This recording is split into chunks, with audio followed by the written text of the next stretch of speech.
Hey, Steve. We're gonna get whatever work this guy wants done today. Okay. I Okay.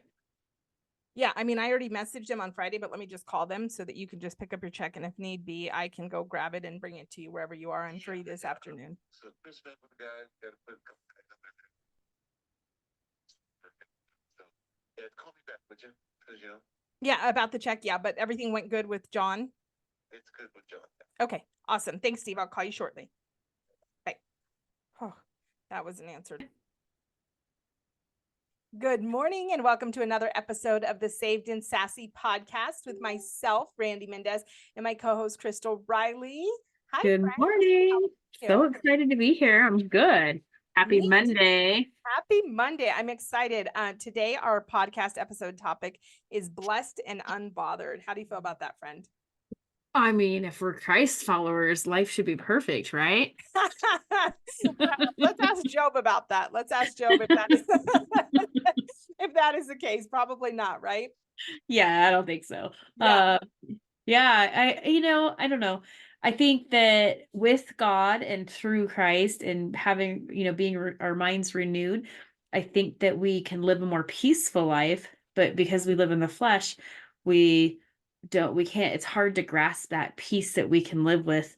And so then we create our own chaos. Yeah. Yeah. I agree. And I think one of the things when I was thinking about this topic that came to mind was Galatians 1:10, right? For am I now seeking the approval of man or God? Or am I trying to please man? Right. And so I think this is a big one. I personally have always struggled with keeping up with the Joneses mentality, and not necessarily on material things, but just life. Like I feel as though the way that we live in our world is it's very much like a ladder of achievements and progresses and milestones, and so I think a lot of times we can get caught up in like, okay, well, they've got that. What are they going to think of me if I don't? Or they're done this, or what are they going to think of me if I don't? And then more so, one of my issues, and Crystal, you and I both talked about this, is, we don't lack confidence, but then we do somehow stumble, or I, at least, I don't want to talk for you. I stumble over worrying about like people's perception of me. And in my own head, I will decide people's perception of me based on Oh, like my own insecurities. And I will operate as if though, like lately I've been calling it really wrong. I'm one of those I'm really guilty of like coming up with conclusions. And I always have one person that's really close to me and they work with me. And I always tell Jordy, like when they're quiet, this is what's coming. And then that's never what comes. that's But pretty anyways, funny. I'm rambling and I'm a little bit off topic because it's really like, how do we function as Christians and how do we walk out our faith and do the best that we can without existing in that fear of like, what are people thinking, and losing our peace and things like that, right? Yeah, I mean, I think every single person has to some extent cared or does care what people think, right? We don't want to walk around and like hurt people, so we want people to think we're nice and positive and all of that stuff. So, but I think that there's a difference where we make that an idol. I Mm. think sometimes we get wrapped up in it's an idol, and then that's where the sin lies. So, Oh, that's powerful. That's powerful. You know what else comes to mind is Romans, right? In Romans, it says that we are not to be conformed of the world, right? So we're not supposed mhm. to look like the world. And I think that as Christians also, and this could really become a loaded topic, and today we're doing a mini episode, so we won't do that. But I think we can also take it to the far left, right? And so we can almost get to like, I've had to check myself a few times because I'm so okay not following the norm that sometimes I'm like, I'm out here reveling a little too strong. And I have to remember, like, it's a combination of bringing honor to God in all that we do, and not being conformed of this world, but also, giving ourselves permission not to worry about what others think of us. And I think that especially in like political climates and things like this is the moment where it's like okay, we're pro-life as Christians, right? So it's like topics like that is our heart for this particular topic. It's like, how many times do we want to say, myself, I'll say, like, I want to say I'm pro-life, but I also don't necessarily want to get into a debate with somebody, or I don't want to hurt somebody's feelings, or I'm not trying to make everything polarizing. And what we're saying is that we have to unapologetically stand for our faith and stand for God's word. And then we cannot worry about what people think about us based on that. And all we can do is our best. And we have to, we have to be, of course, be self-reflective and course correct ourselves. But we also have to give ourselves grace. And we have to just say, you know what, that chapter is that chapter, that situation is that situation. And I'm going to leave it in God's hands. And that's where our faith has to come in, because sometimes we as humans, myself especially, want to fix things. I don't know if you're a fixer, but I'm a fixer. And I'm like, I can make everybody happy. And sometimes I think we just need to trust that God is always working in all things for our good, and our good, not just being mine and, Randy and Crystal's good, but everybody Randy and Crystal know. Right. Well, it's interesting. I was talking to a friend yesterday, and so I had a situation with my kids, or my one of my children arise, and they're like, "You have control over that." I'm like, "Well, my kid's 19, like he's off at college, like, Right. yeah, could I tighten up the ropes and like take his car away, or, take his money privileges away or something? I could do something, but is that really what God's calling me to do? Or, is it having the open conversations and, he's going to live his life. So, and this person was very much, I need to do something different way. And I don't agree with that perspective. And I've never really, with my raising my kids, I've never conformed to what society thinks I should do. And, I've always just done what I feel like I should do. And really it's what God and I talk about doing. And I lead from that perspective rather than, the rules and this is the way it is. And, Yeah. cut them off. And it's like, but I don't know. And then maybe I'm being too sensitive because it's my baby, whatever. Right. I don't Right. know. Right. So I got my own issues in my head, and reeling that back into like what society thinks or what the people around us think. And it's like, it doesn't really matter what other people think. It really matters what God thinks. It Mm. has nothing to do with Joe Blow off the street or, my mom, my sister, my brother, my whatever. It doesn't matter because we answer to God. And if we know that we're in alignment with God and we're choosing God above all else, we need to release whatever other people's expectations are. We're never going to please everybody else. What made you, when you were talking, what it made me think of was when Job had finally kind of come to that crossroads where he was like, so after his wife basically was like, why are you holding strong to faith? And then the three friends came and gave their opinions to him, right? And Uh-huh. they all gave their perception of why God was doing this to him. And he kind of finally reached that point where, he did go and basically have it out with God, if you will.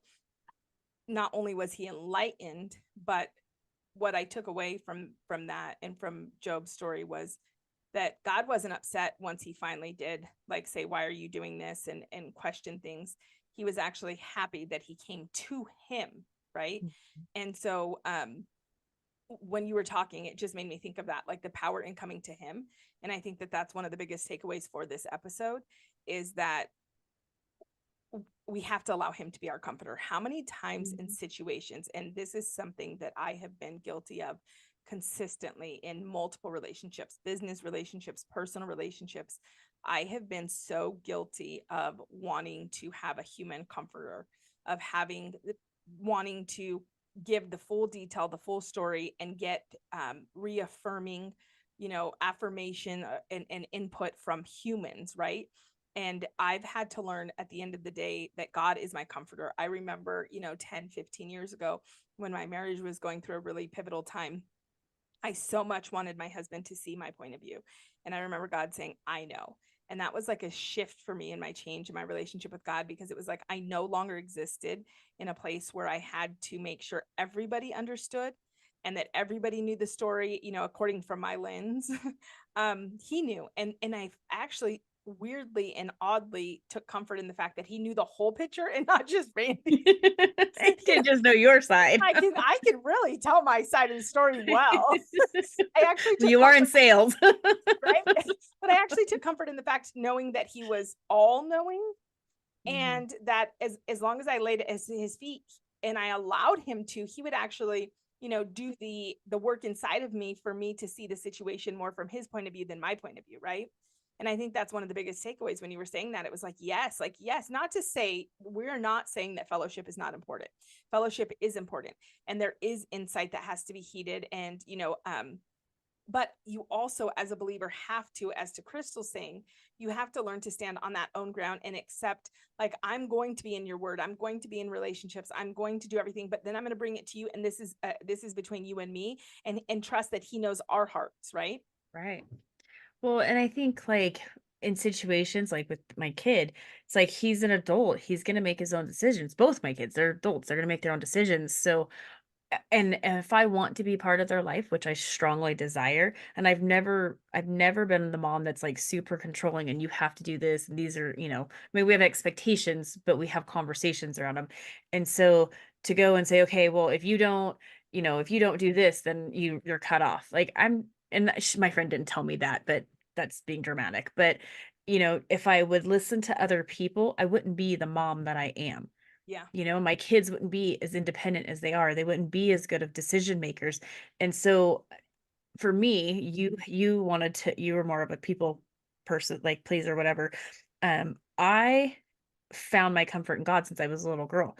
Mhm. It wasn't until probably the last like 7, 8 years that I've really listened to other people, and that's messed with my head so much.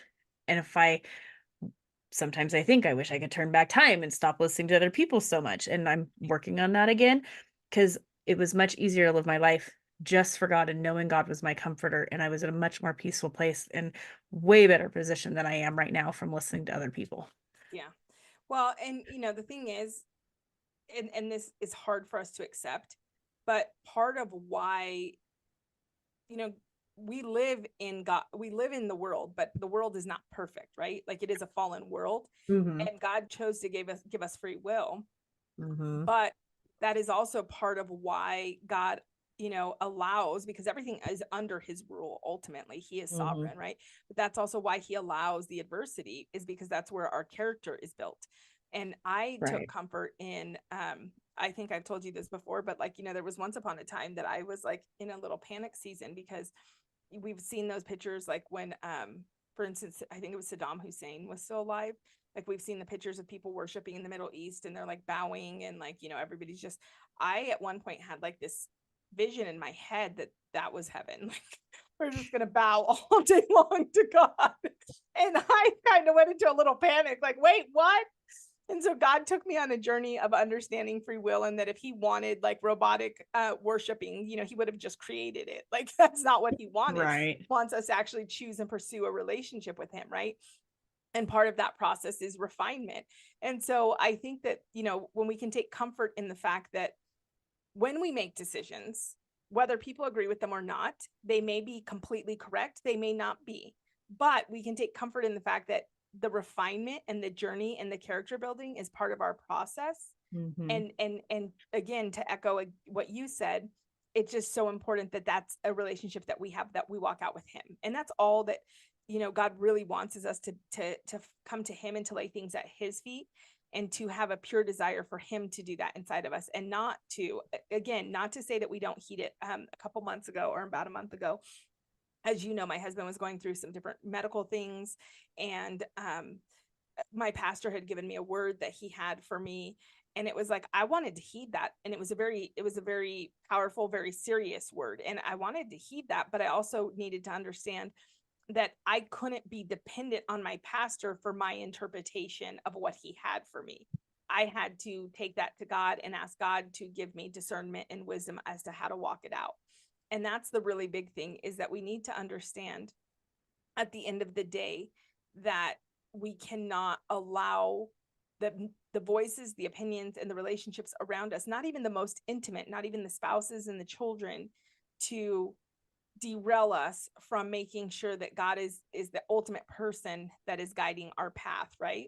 Which can be tough. It can be tough because, like you said earlier, like, nobody wants to be like, none of us want to be disliked, I don't think. I mean, depends. No, just kidding. No, I think we all truly desire to be liked and we desire to be in relationship. And I think especially like since COVID happened where, things kind of shut down and then people were um what I don't know what the word is, mind blank. Isolated. Isolated, thank you. And people were being isolated. And I think that has shifted things to where people have realized how much we really do need to be in community. I think being in community, and people are craving that. And then all of the social media and all the things that you see, and then it creates all these other issues in our minds. And it's like it could be so overwhelming for people, especially if you don't have a strong foundation built with God. Yeah.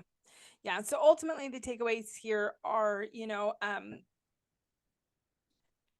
and we talk about this a lot, always be self-reflective, always, operate in a way that you should be, pleasing and honoring to God. Right. But not, you shouldn't overly be concerned with what other people think about you. I mean, there's a worldly saying more than a biblical saying, like, what people think of you is none of your business. What people think of me is none of my business. Right. And we shouldn't be worried about our image. We need to trust God in whatever he wants for us, and whoever he wants us to be in relationship with, that he's going to cultivate that and to steer that. Right. So hopefully, and I'll just leave you with this, Crystal. I will say, my mom got that feedback a lot as she was raising me. I remember my aunts calling her out very specifically, and we were all very close, and we, all of us cousins hung out all the time. And my aunt got a slew. I mean, my mom got a slew of feedback from two different aunts on both different sides, on different sides of the family. And they would tell my mom that, she was too much my friend, or that she had too much of an open door policy, or they would tell her this, or they'd tell her that. And I say this with the utmost respect and love for my aunts and my cousins. But I will say that, the trials that each of us went through were vastly different. The exploration of drugs and different things was vastly different. And today, the relationship, I will say, recently, one of my cousins has really come to love the Lord, which I really, really am excited for her. But the relationship up until recently, I was the only one with a relationship with God. And I was the only one, there's been a lot of this, like, there's been a lot of this to my mom. Wow, we never imagined Randy would turn out this great, or wow, we never imagined Randy would be this solid, or you know what I mean? Like, there was just a lot of surprise. So, to our listener out there, if you are, as Crystal said, pouring your heart in and following the way that God calls you, then continue on that path, as long as it is honoring to God and pleasing to God, and in alignment with God's word, and not adding anything to God's word. Then follow that, regardless of the input of the people around you. This is, I think, the most powerful thing that we need to learn, especially in today's day and age. You can disagree without having to have separation of relationship. Absolutely. I totally agree. You can agree to disagree. We do it all the time in our household. Yep. Because Yep. we all have very strong personalities, and it's okay to agree to disagree. So yeah, Yep. totally agree. Well, And love people where they're at. Well, we're agreeing to disagree. Well, we will end on that note. Thank you guys so much for tuning in. And friend, I will see you next week. All right. Sounds good. Have a good week, Okay. everybody. Bye.